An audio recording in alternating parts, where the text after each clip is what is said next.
Welcome back. We will continue with the Indian Succession Act. We are going to the topic now, provisions relating to domicile. Okay? Provisions relating to domicile. Why do we look at domicile? Because we are talking about Christians and Parsis.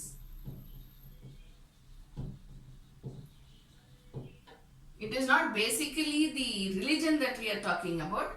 We are only talking about this aspect only because what we had read elsewhere, just in the previous session, that they will maybe native of India or in good faith profess that they are of unmixed Asiatic ascent. Because of this particular provision in Indian Succession Act, we have to talk about domicile. Otherwise, we need not bother at all. Okay? So now this is what, whatever we are doing about Christians or Parsis, when we say, that is only for the sake of understanding. But what is actually important for the purpose of domicile is, because of this you have a provision relating to domicile. Okay? So, what is the provision? Any person resident in India for 1 year. So, what is the minimum? 1 year.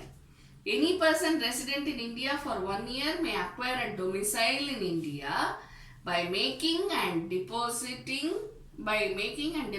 in some office in India a written declaration of his desire to acquire such domicile. Actually, whom do we call as domicile? Anyone who has been in India for 10 years. Constitution of India, right? Okay. Now, when we are talking about domicile, anyone who has been in India for 1 year, you have certain number of days in the Constitution of India, right? Specified days. Anyone who is a resident, who is a domicile, who can be considered to be a citizen. Am I right? So, in the same league comes this 1 year. So, anyone who has been residing in India for a period of 1 year may apply to, when we say some office, it is the authorized office. Whoever is the authorized person, whoever is the authorized authority. Okay, saying that I desire to be a domicile in India. I desire a domicile. I want to be in India, at least for some length of time. Okay, so that is one thing. Then what is the next? Except where the minor is married or holds any office or employment in the government service or has set up with consent of the parent in any district business, the domicile of a minor follows the domicile of the parent from whom he derived his domicile of origin. So what does it basically say? If any one of the parent, either mother or father, has been a domicile. Okay, this is one. And the minor has carried on a business or worked for government service, government work, government service, any work in the government service. Okay? Then in that case, the minor shall automatically become a domicile. In this case, there is no need to apply. Here what you have to think of is the aspect of minor, where the minor has carried on business or he has taken up some employment with government service or any of his parents. In these two cases, his parent, any one parent is enough, okay? One may be of any other origin or domicile or anything like that. But one of the parents, he should have carried on business or he should be in government service, number one. And any one of his parent is already a domicile, then automatically the minor gets the tag of being a domicile. In that case, he need not apply to the office saying that I desire to be a domicile. Why? Because one of the parents is already a domicile. So obviously it automatically falls upon the minor. Okay? Then except where the minor is married. Now don't forget, this is a 1925 Act. So even if you feel all these things are a little too much, please bear. Okay? Because this has been passed in the year 1925 and we are yet to do away with all this. Slowly we are moving in the process. We will do away with all this. But what you have to remember, because even now latest also we had some news regarding child marriage and all that. So you just keep everything in mind. Okay? Okay. Then the next provision relating to the domicile. If a person dies leaving movable property in India in the absence of proof of any domicile elsewhere, succession to the property is regulated by the law of India. Now what is the third provision? It is regarding the property. First one is a general provision, right? Second one deals with the minors. Third one deals with the movable property. Third provision deals with movable property. So the property is in India. Okay? Movable property. We are not talking about immovable property. Why? Because immovable property automatically it is dealt with under Indian regulations. Now the movable property is in India and he is a domicile of India, or he is not being known to have been a domicile elsewhere. That means what? He is a domicile of India, we know it. We don't know whether he is domicile of any other country.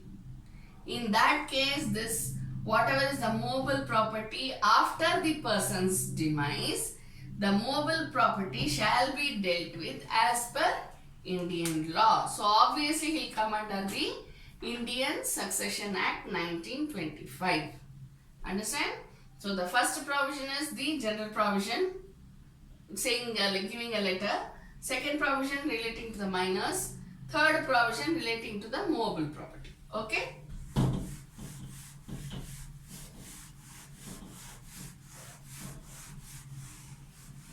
Then we go on to the next one.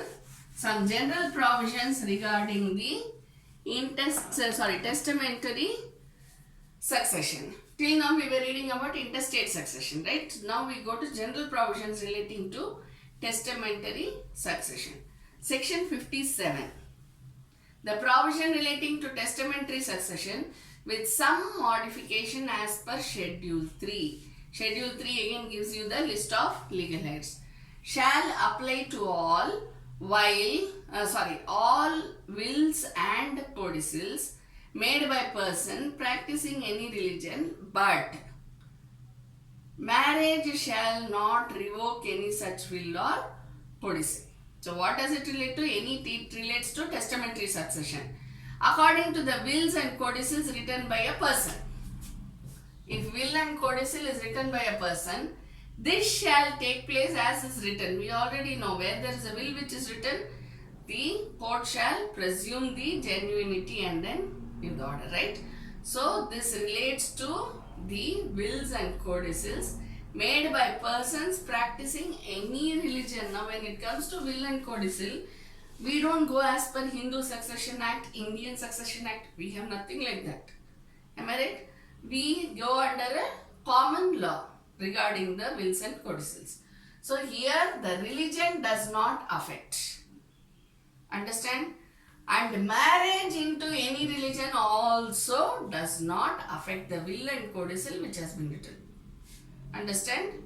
So how do you read it? The provision relating to testamentary succession with some modification as per Schedule 3 shall apply to all wills and codicils made by persons practicing any religion. Understand? But marriage shall not revoke any such will or codicil. So if anyone is under a will, a person has got a property. But what happens? That person gets converted into another religion for the purpose of marriage. Then it doesn't mean that this will and codicil which is written in that particular person's name does not take effect.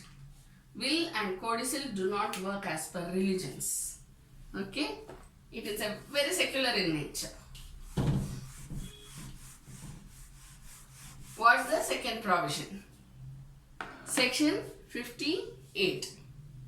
It shall not apply to testamentary succession to the property of any Mohammedan. Okay? Nor, except as provided under section 57. Just now we read schedule 3.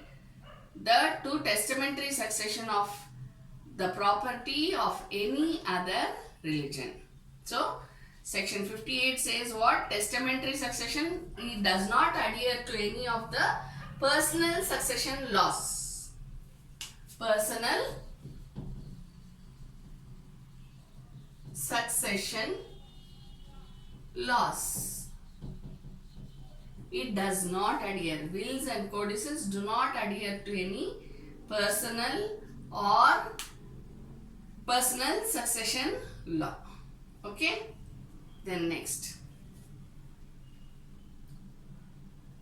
Section 58. It shall not apply to testamentary succession to the property of any Mohammedan, nor as provided by section 57 to the testamentary succession to the property of any other religion. Okay? Then section 59.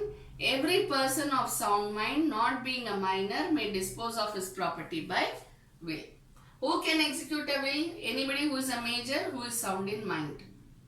Okay? So, anyone who has a sound mind and major in age can execute a will. Then, next, section 60. A father by will may appoint guardian or guardians for his child during minority. See, the provision in the will, what does it allow?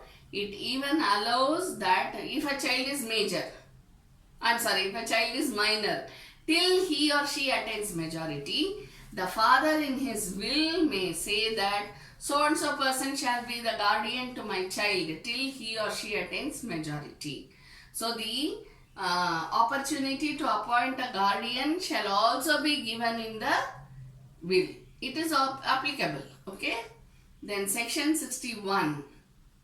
The making of a will which has been caused by fraud or coercion or impunity takes away the free agency of the testator and therefore is void.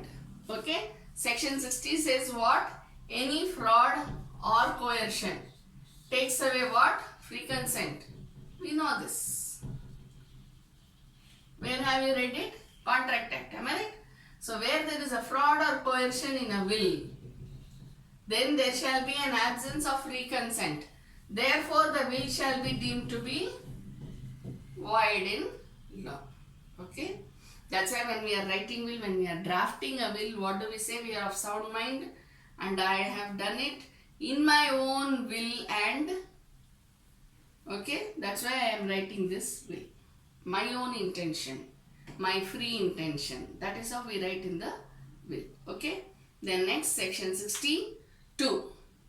A will is liable to be revoked or altered by the maker of it at any time when he is competent to dispose of his property by will. Okay? Here which will are we talking about? Any testator who has written a will. A will is liable to be revoked or altered. Anyone who has the executor, the testator of the will may revoke or alter the will at his will. Which will is it? It is not capital W. It is normal W. Okay? Now, at his will. When will it be? See, till he dies, the will not take effect. So, in between, suppose there has been a alteration in the properties.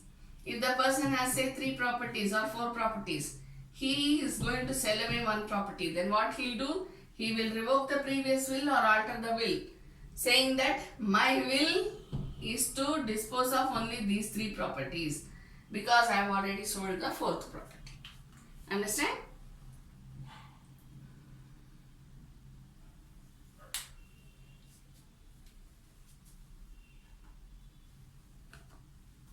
Okay, so that is what you have to remember. Then we go to the next provision.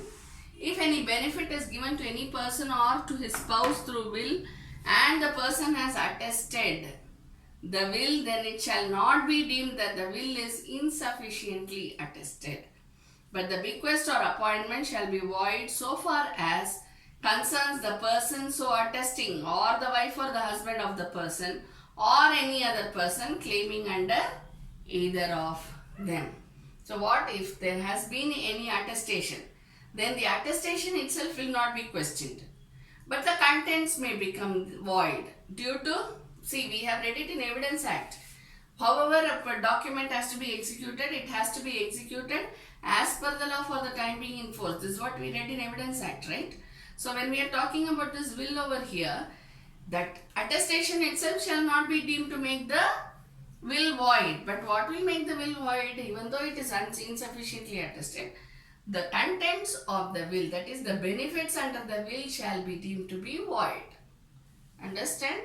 Then, every will shall be revoked by the marriage of the maker, except a will made in exercise of a power of appointment, when the property over which the power of appointment is exercised would not, in default of such appointment, pass to his executor or administrator or to the person entitled in case of intestacy.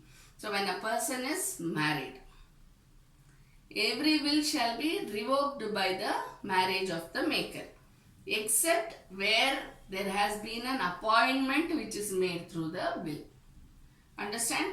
So just now we were reading that a father may appoint a executor, or anyone can appoint an executor, or a father may appoint a guardian. We were reading about all these provisions, right? So except where the maker of the will gets married, then the will can be revoked. The will stands revoked, okay? Except where there is an appointment which is made. Clear? So in that case, for what? To exercise his administrative powers. So where an executor or administrator has been appointed, then it shall not be revoked. That particular part shall stay as it is. Okay, that is what is meant by this.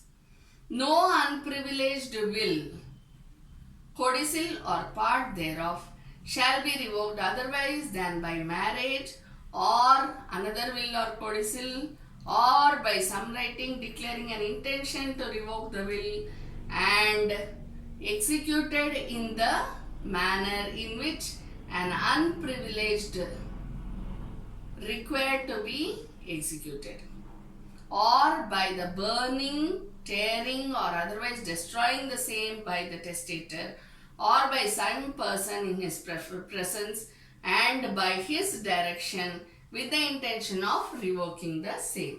So just like that, no will or codicil can be revoked. Understand? It can be revoked only when the person gets married, testator gets married, or he is expressly saying that he wants the will to be revoked, or he tears it, or he burns the will, or he does something, or in his presence another person tears the will or burns the will because the testator requests the person to do so.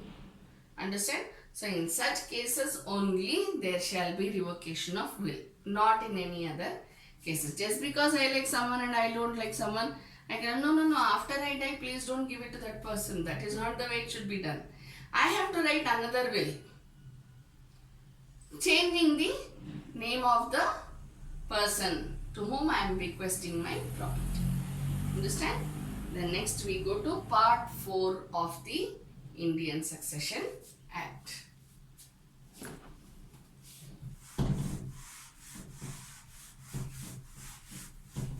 Part 4 of the Indian Succession Act deals with the topic of consanguinity.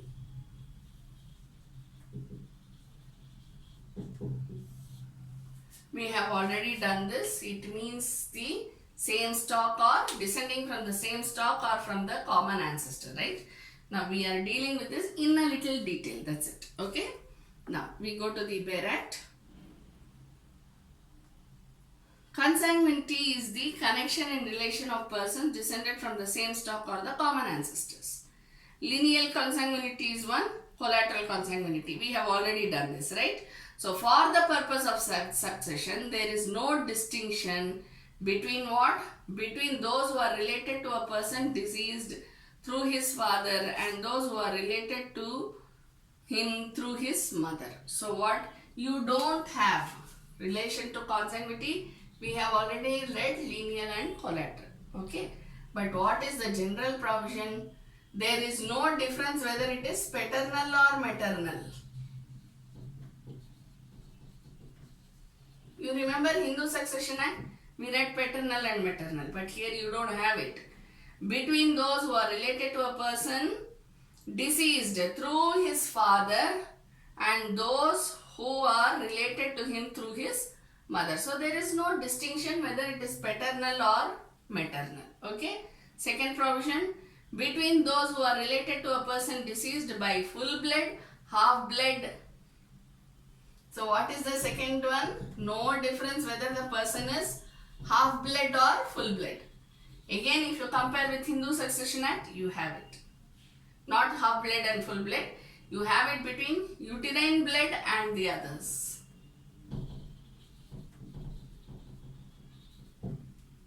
Hindu Succession Act also says that there is no difference when it comes to half blood and full blood, right?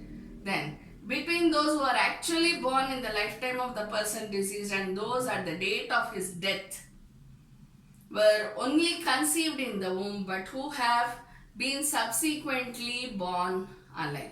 So there is no distinction, again same as Hindu Succession Act. These 2 points are the same as Hindu Succession Act. So when you are writing, why I am comparing the 2 succession acts is not because of the religions.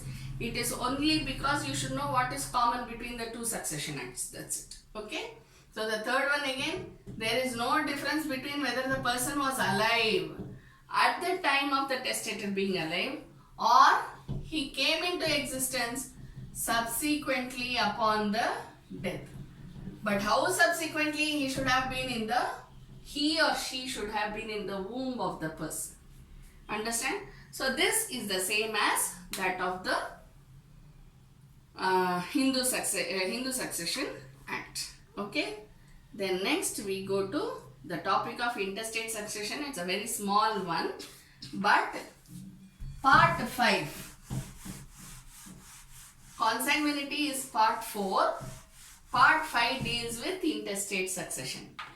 Part 5 deals with intestate succession. Under this act, a man's widow and children, male and female, inherit equally. So part 5 talks about what? Intestate succession. So here again, how do they succeed? When a person dies, his widow and children,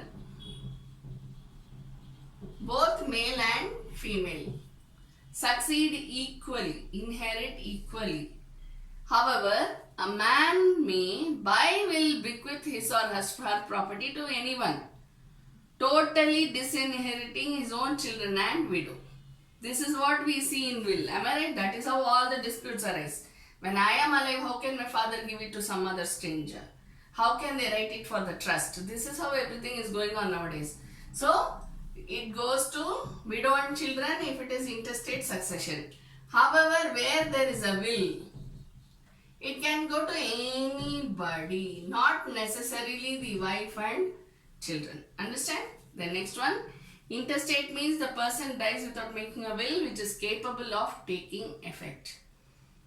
The property devolves upon the wife or husband or upon the relatives of the deceased in the following manner. We will go to the rules a little later in our next session. Okay. Now, we will stop at this because that's quite a big topic. Okay. Thank you.